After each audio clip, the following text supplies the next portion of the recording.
these exact words because that's what he puts on there. So, and be able to label it. Label what? These like pelvic diameter, those definitions. And I'm pretty sure he put both of them next to each other, and he tagged the same one on both, and that trips up a lot of people. So don't doubt yourself. Like he might tag the same one twice, just to see if you're paying attention or not. You know what? Okay. What? Yeah, no, yeah. It's an It's, easy point if you do know. I don't, whatever. Okay, so do you guys remember all of the features? Remember back when we were talking about cows, all the features of the pelvis in cows and that it made it difficult for parturition? Mm-hmm. Okay, so how does the horse compare? They're awesome. Way better. Yeah, pretty much everything is opposite. So the pelvic entrance is wide and round, pelvic floor is flat, long axis is straight. They have a cushy A ligament. well-developed rod sacrotuberous ligament, which is soft tissue. Cushy versus ligament. bone. Erica's So all been of those quizzing things me. help in parturition. Cushy ligament. So, what is the main blood supply to the scrotum or the testes in general? Yeah. External pudendal. That goes to the testicles, so that's why it's named that. Not everything's an argument. Okay, so you guys need to know this diagram right here with the scrotal layers. Awesome. This on our final, and like most people. The first one or the second one, because they're a little bit different. Not to be a pain in the butt. That one and then the one next to it are just a bit different. They were different. I don't know. Just know both. Just Oh, okay. okay, so Yeah, that's going from outside coming in, what do we start with? skin. Then That muscle. you have your skin, your dartos muscle. Parietal bone. That's further in. Yep, so your external spermatic fascia. What's next? Your cremasteric muscle and fascia. And then what's further in? Yep, internal spermatic fascia. And then what's after that? Yep, which one? Parietal vaginal tunic and then visceral vaginal tunic. So you guys want to go through that again? Okay, so starting from the outside coming in, we have the skin, and then the dartos muscle, then the external spermatic fascia, then the cremasteric fascia, then the internal spermatic fascia, then the parietal vaginal tunic, then the visceral vaginal tunic. Okay? Got a mnemonic for that one? No, it sucks. So just know that, and then I know was this taping diagram. Kellen because he was like, Because he won't necessarily label them in order, he'll like pick a couple all over the place. So you have to to his own like, testicle. I taped it. For sure. Okay, and another important part about that is with each of the fascial sheaths, you need to know where they come from. So Oh, yeah. starting with the external spermatic fascia, what is that? Okay, and then cremasteric fascia. Internal abdominal. Okay, and then internal fascia. Okay, good. Just be familiar with that. Sounds like you guys have the hang of it. Another thing that he likes to ask about is closed versus open castration. So how would you define a closed castration? What are we cutting through? You don't. Just for the external. Yeah. So what is intact in your closed castration? What layer? Right. Yeah, so you cut up until your cremasteric fascia. So if your cremasteric fascia is intact, it's a closed castration. And that's exactly how he worded it for us on a question. Okay. Is there a difference, like the time when you ligate the horses too? There is a difference, but I don't think that he asked about it because I know he talks for a while about it and he words it really oddly, but I don't think that that's a big feature. Yeah. Again, I'm not really sure why this is relevant to anything, but you should know that the spermatic cord is nearly perpendicular to the long axis of the testis in the horse because it's a species different. So, yeah. So where would your epididymis be located? So it would be dorsal. Yeah, of course, dorsal. because you have your spermatic cord and then your testis sits horizontally like this. wrote it down. I So the remember that. epididymis She is wrote it going on to be the on the board. dorsal part of the testis. Okay. Just know it. Sorry, how can you remove the testicle without cutting into the premenstrual fascia? So you, Peel the rest out, and you squeeze it, and pops out, and you tie it off, and then you just go. so you cut through your skin, your dartos muscle, and your external spermatic fascia. Peel all of that back, and then ligate and remove it from there. So you're just not cutting So into you're your, basically cutting into, but yeah, you're just taking not it all the way through. But the second you cut through the cremasteric fascia, it's an open castration. Does that make sense? It's just like So why would you ever Pasquini do products. why would you ever do an open one? You do a lot of opens. Because you can, it drains if it gets that infection, just like Pasquini said. It's So just if you're they have doing more it in like layers. a barn or a stable or something, some people choose to do an open because if they do get an infection, Because you then clamp can it, you drain clamp it, out. and then they just. Whereas if you've done a close, it kind of traps it all in there and they're kind of screwed. Or you just inject and do it with whatever that chemical is. And chemically castrate. Okay, so Yeah? what are the three Then why did he ligaments tell us in class associated to with keep them the in there so they testicles? stay in there? Oh, okay. Okay, so there's proper ligament of the testis, and then what's another The one? head of the epididymis thingy anyway. Oh, there you go. Okay. Yep, ligament of the tail, the epididymis, and then last one, Oh, there's another one? scrotal ligament. Okay. Yeah. I only knew the two.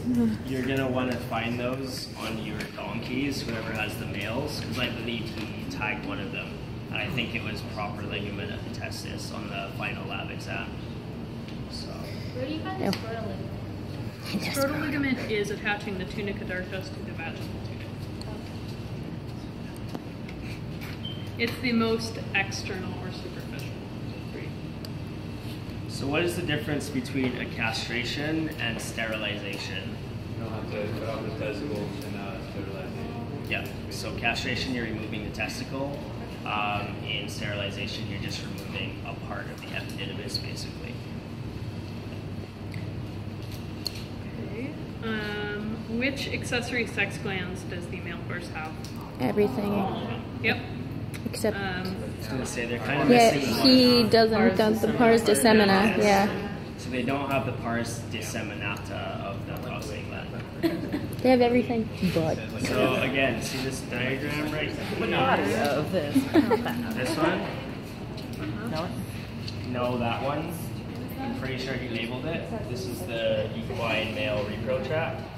I would know that for all of the species. If he gave you one of those, just be familiar with He that. might not even make you label it. He might put it on there and be like, what species is this from? Yeah.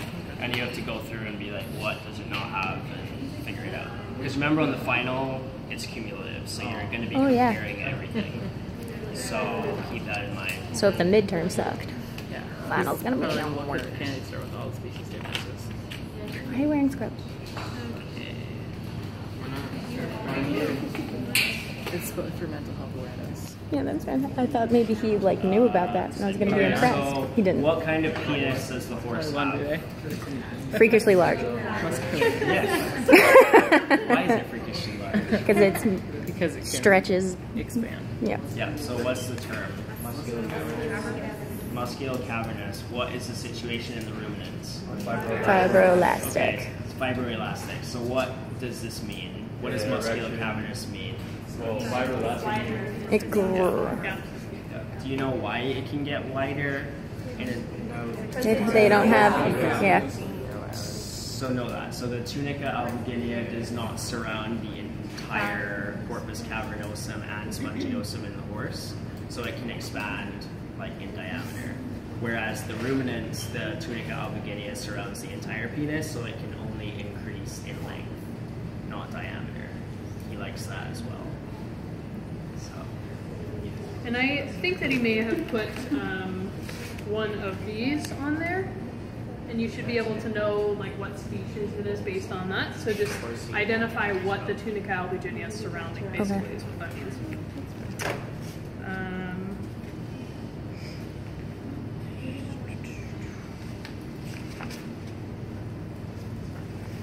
he likes this stuff as well. Okay, so we have. So what is the glans penis an extension of? Spongios. Yes, corpus spongiosum. You know a lot And about then penis. there's three main parts that he talks about. What are those? Okay, there's a neck. You asked for that. Okay, so above the neck there is a Head. head corona, actually. So there's the corona, there's the neck, and then there's the dorsal process. That's what corona lies So the neck is just dividing them. There's a little diagram in here. Yeah, I don't remember if he put this on there, I but he remember it, talked though. about it a lot with us. Yeah, this diagram right here. So know that the glans penis of the horse is made up of those three parts.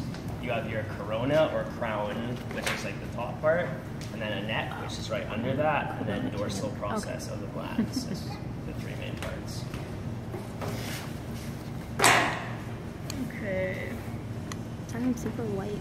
I'm super white. I didn't know that's what I meant. I didn't know corona was corona. Okay, so what surrounds the urethral process in the horse? What, like, Because that's kind of depression? hard. Okay. It's kind of like a fornix, but what's it called?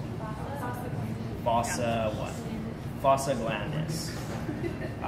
Pretty sure he tied that on our lab exam.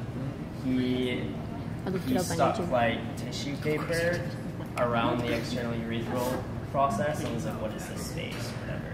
So it's fossa And I read all the glandis. comments. I learned how to do that on our What is the diverticulum or the extension of the fossa glandis? Urethral something. Yeah. Sinus. Yeah. So you have your urethral sinus. Why is that important in the horse? kind of dorsal diverticulum where smegma accumulates. Yes, so you can get like all sorts of nasty things accumulating up in there, which can be really painful. So the example he used for us is that the horse might be kicking like at its abdomen area, so you might think that it's colic or something, but it's actually something stuck up in the urethral sinus. So he's like, always check it. And how is this different from the situation in the pig? Do you guys remember? Yeah, so the pigs have a preputial diverticulum. The horse has a urethral sinus. So what does that mean? Help test us on it.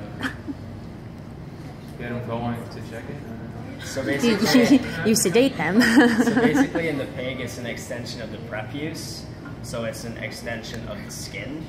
Whereas the horse, this sinus is actually an extension of the urethra itself.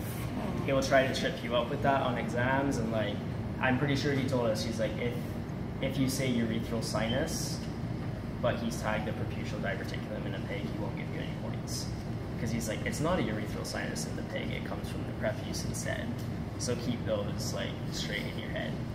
Okay, preputial diverticulum in the pig, urethral sinus in the stallion.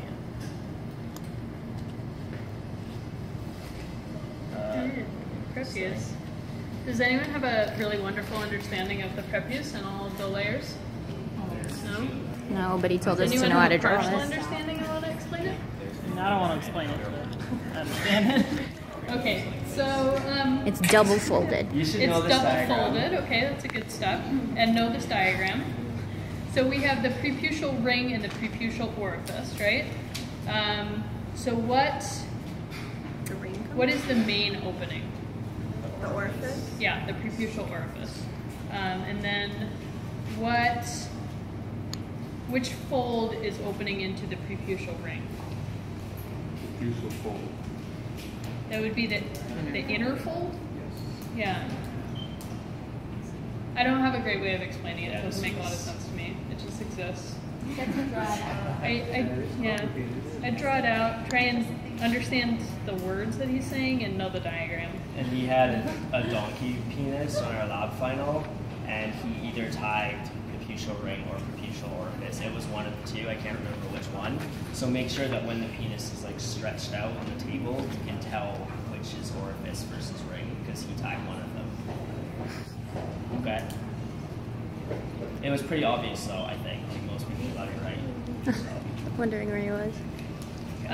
Okay, do horses have preputial muscles? No. No. Horses do not have preputial muscles. Okay, what's unique about the blood supply to the penis of the horse? There's one to the penis and one to the scrotum. Okay, we have three main arteries, and what are they? Arteries. Okay, we have the internal pudendal.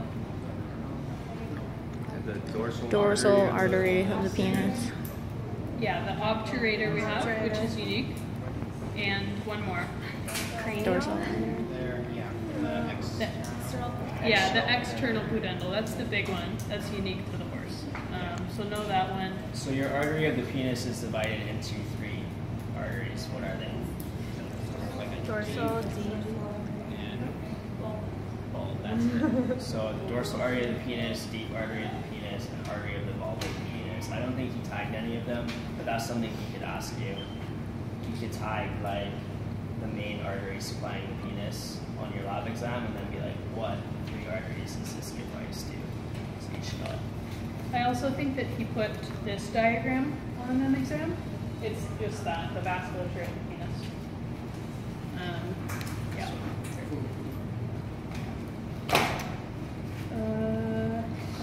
Okay, what's unique about venous drainage of the penis? What's important? It goes through a muscle. Okay. What goes through what muscle? Gash. Gracilis. Okay. When at the G. External pudendal vein passes through the gracilis and the pectineus muscle in the stallion. You guys remember where those are, right? Yeah. So that's on the medial side of their leg. So why is that important? Because then they go like this and it pinches them off. Yeah. Yeah. So when their legs are abducted, it's going to compress on the veins. So there's going to be impeded venous drainage. So blood will stay in the penis. So it's important for mating, obviously. Does that help to stay direction when the horse is mounting the? Yes. Yeah, that's So- nature's amazing, isn't it? In no other species does the external pudendal vein pass through the gracilis and pectineus muscles. So that's important to know. Okay, so now going into the female. How would you describe the... Yeah, okay. How would you describe the ovary of the horse? Very large. Bean. That's what I was looking for. And what shape is it? The bean almost. Bean shaped. Yep. So in the little like one Ovarian cavity- fossa. Yeah. Close actually. Ovulation fossa. Yeah. So he tagged the ovulation fossa on our lab exam for the final. You're gonna see there no tracks. He stuffed a piece of paper in it or something, and I was like, what is this? And I've been told from upper terminus he's either gonna tag, usually he either tags ovarian bursa or ovulation fossa. So no though. So what is the ovarian bursa? Do you guys remember? Same in every species. Yeah. It's all those The connection point. that area of connective tissue around the ovary. So it's just like the space Yeah. around the ovary. So it's between like the broad ligament and the ovary itself. That space between them is ovarian bursa. So if he keeps the broad ligament on there and like stuffs a piece of tissue in there between that and the ovary, he wants ovarian bursa. Okay. If he puts it in the like indented part on the ovary itself, he wants ovulation fossa. That makes sense. Mm-hmm. And the mare is the only species that has an ovulation fossa, so you need to know that. Okay, so what are different names for the medulla and the cortex of the ovary? Because you know that they're reversed. Yeah. So the medulla is called the vascular zone. So do I have? It's And then, inverse. what do you guys have for the cortex? It's inverse is actually outside. I mean, it's actually inside. You already said that.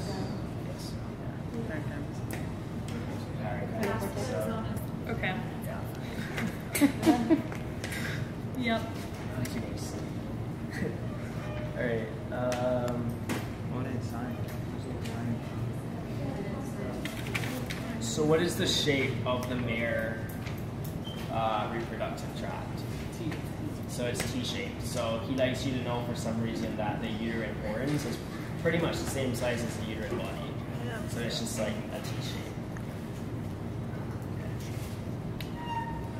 Okay. In the cervix, do we have longitudinal folds, circular folds, or both? Just longitudinal. Just longitudinal. Yep. How does the situation differ to the cow? Do you guys remember? Yeah. How many circular folds in the cow? 3 to 4. Yeah. Again, keep all these in mind because on the final it's going to be like all the species together comparing them. So try to keep this stuff Okay. So what does it mean if you have a transverse presentation of a fetus? So you have like one part of the fetus in one horn and the other part in the other horn? Yeah. So it's just across rather than normal. In the normal situation, you would have part of the fetus in one horn and part of it in the uterine body. You have two parts in two individual horns, or that doesn't happen? 2 parts and They're two different horns, yeah. That's transverse presentation. That's transverse. Yeah. Okay. What do we got here? Okay, so what is unique about the vulva of a horse? It winks.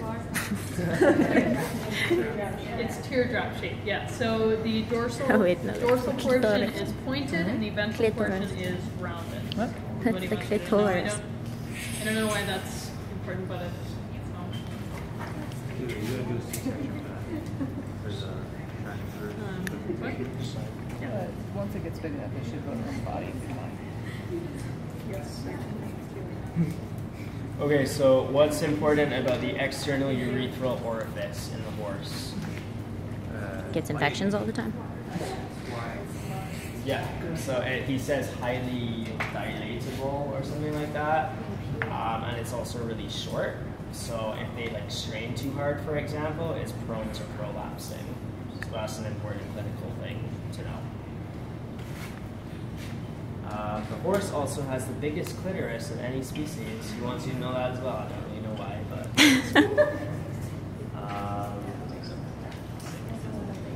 And it's prone to infection. They say something like it's prone to infection because the anus lies a little bit more That's permeable. the problems with thoroughbreds. They haven't got It's because they have an extra fold. And I don't know if he said this to you guys, but he told us not to know this for this class. Oh, he What? The thoroughbred yapped stuff. on about Really? He like talked to us for like 20 minutes. Yeah. Worry about it. It's like, Well, it's important if you're going to want to work with horses, you probably want to work with them. yeah. I mean, it's pretty strict. Like, if you think about what happens in conferences, like, they all kind of flow and go and flow. Like, they're like, oh, okay. But they have like the... Okay, so we said the testicular artery in the stallion divides on the surface of the testes. That's an important species difference. So what's the situation with the ovarian artery in the mirror? It splits into his ovarian. Yeah, so it's the exact vaginal. same situation for the ovarian artery. It branches and forms more branches that go to the surface of the ovary. Okay, so with both the testicular artery in stallions and the ovarian artery in mares. Well said. Thank you. Okay, so how many mammae does the mare have? 2. How many? 2 in each. Like the first sinus, seed sinus, and... So you have your 2 mammary glands per mammae. Do you guys remember the situations in the other species? So 1 and 1 for the cat. Okay, so let's start with the cow. It's just one. Per. Yes. Yes. And what about the ewe? 6. The goat was 1. So Go. So Yep. the goat has 6 to 9 mammary glands per mammae, and the ewe has 2. mammary glands per mammae. It rhymes. It rhymes. You too, and then goats are weird, and they 69. Pig was 2 to 3. Yes. Pig was 2 to 3. So yeah, so again, when you're studying, don't learn this stuff in isolation. Be like, what have I learned? I creeped on before? Kellen this entire video. Because his question. I taped you so many times. Which species has 2 to 3 mammary glands per mammae, and then you'll have like pig, cow, horse, whatever. Pig Or- and cow, horse and pig. Yeah, so it's like Duck and... We eventually do the fish. Like, how many mammoth do the fish have? Like we got through it, we did well, it's fine. Your classes were really smart compared to ours. That's what we heard. We it's not really I have term 3, so we'll get to that later. Yeah, so it's fine. You just have to know your stuff really well. Does he curve the He did for us. Did he ever give you back your lab midterm and stuff? Wow. So you guys haven't done hind limb yet, right? Nope. We're doing forelimb. We did the bones. Yeah, you jumped to forelimb bones, and then we started with the forelimb musculature. Okay, so we're gonna use this to hopefully go through everything that you guys have done already. So we'll go through the bones first. What is this one up here? Yeah. Humerus. Ulna. Radius.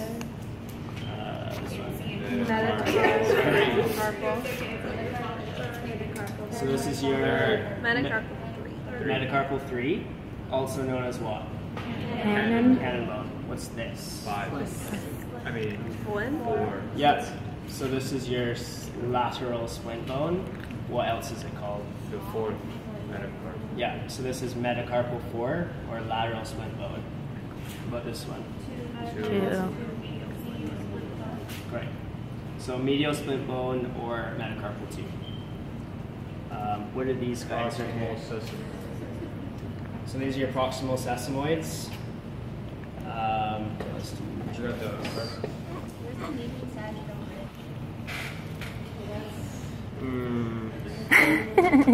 What was that for? Distal, it's right here. It's like. Oh, that. Okay. It's Well, Dale Clark did. HDK, that's what it is. I know David's camera phone. Okay, and what would you call this? That's the long pastern. Okay, what's another name for long pastern? P1. Yeah. Okay, and this? Short pastern. Short pastern or? P2. Okay, and this? Coffin. Coffin bone. Or coffin. Okay. Because it's buried in the And hoof. then, you guys can't see this, but you can imagine what I'm pointing to. Yeah, navicular bone. Also Or known as what? Distal sesamoid bone. Cool. Okay, what's this? That's the accessory. This whole Oh, that's the carpus. carpus. Yeah. So what's this? Accessory. Accessory carpal bone. How many carpal bones does the horse have? 7. Yeah. So what are they?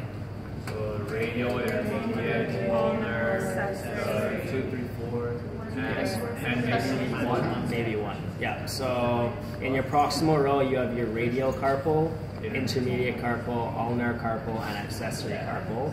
And then in your distal row, you have potentially carpal bone 1. It's not always That tiny present. little thing now. Yeah. And you have 2, 3, and 4 as well in the distal row. Is it actual? Does it articulate with anything, or is it more like a sesamoid with that?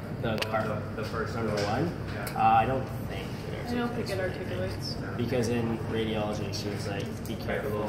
Don't confuse it for a chip fracture if you see it in a horse. So, Okay, so what are the 3? Are you going through joints? yeah. Okay. So what's this joint up here? Scapulohumeral. Scapulohumeral or shoulder? Yeah. What Thank about this you. one? Cubital or elbow, but don't use elbow. Use cubital. Okay. So what are your 3 carpal joints? Your antebrachial carpals, So antebrachial carpal's here. What about this one? middle carpal, Middle carpal, and carpal, what's- metacarpal. carpal, metacarpal. So just break it down, between, like what it's between. So your middle carpal is between your proximal and your distal row sesamoid bones, and then your carpal metacarpal is between your distal row and your metacarpus. Which two communicate? Bottom 2. Yeah. So what are the distal two again? Just say it. Middle carp. carpal, Yeah, metacarpal. so your middle carpal and carpal metacarpal joints communicate. Why is that important? Injection. Injection. Yeah, so which one does not open? Like which one can you not access? Carpal, Carpal, Yeah, metacarpal. so the only way to get to the carpal metacarpal is to go through the middle carpal. Because even when you flex the carpus, the carpal metacarpal doesn't open in the horse. Okay, so what's this joint right here? Yeah, this is your fetlock, but what's the proper name for it? So what are we going between? What's this? Metacarpal phalange. Yeah, so this is your metacarpus, and this is your first phalanx. This is your metacarpal phalangeal joint, or fetlock. What about this joint? Yeah, so your proximal interphalangeal joint, and what's the other name for it? Pastern joint, yeah. And then what's the one between? Distal. Yeah. So this is your distal interphalangeal joint, or what? Coffin. Yeah. About the little tubercles with all the Process is incorrect. The what, sir? Because you talked about like attachment points and what makes it special in the humerus. Oh yeah. or like the little groove right there. Too short. You can. Okay, so what does the horse not have on the scapula? Chromium. Yeah. Was that a question on your midterm, by any chance? Did he do it? No, but today we talked about Sumini, so yeah. Because he put the two scapulae on the table and was like, which one is A or B? And it was the horse because it didn't have an acromion process. Okay. Okay, so what's this thing right here? Sorry. Greater. Yeah. So this is your intermediate tubercle, which is unique to the horse. If he's going to tag something on the humerus, it will probably be that for the horse. So it divides this space, your intertubercular groove, into medial and lateral parts. So if he chose to be mean and tag one of these, you would have to say medial or lateral part of the intertubercular groove if it was a horse humerus, because your intermediate tubercle divides it into medial and lateral parts. Cool. So what's this thing right here? Medial, sorry, medial. Medial. Yeah. So this is your deltoid tuberosity. The rest of the stuff you guys should already know, but we'll just run through it. What's this? Yeah, your olecranon process. What's this? Interosseous. Yeah, your interosseous space. There's only one in the horse. I believe there's two in the ruminants because of how the bones fuse. So what artery is going to pass through here? Common interosseous. Common interosseous artery, which is a branch of what? Yes, your brachial artery. Yama. I said So it Yama. goes axillary, well, over here, axillary, brachial, gives off your common interosseous, median, and then the fun stuff, which you guys will get to soon. Okay, so what is this area right here? What would you call this? Your carpal canal. He loves this thing, the carpal canal. What are the boundaries of the carpal canal? Yeah, so laterally you have your accessory carpal bone. What would be here in the live animal? Your carpus. Meat and skin. A ligament. Bursa.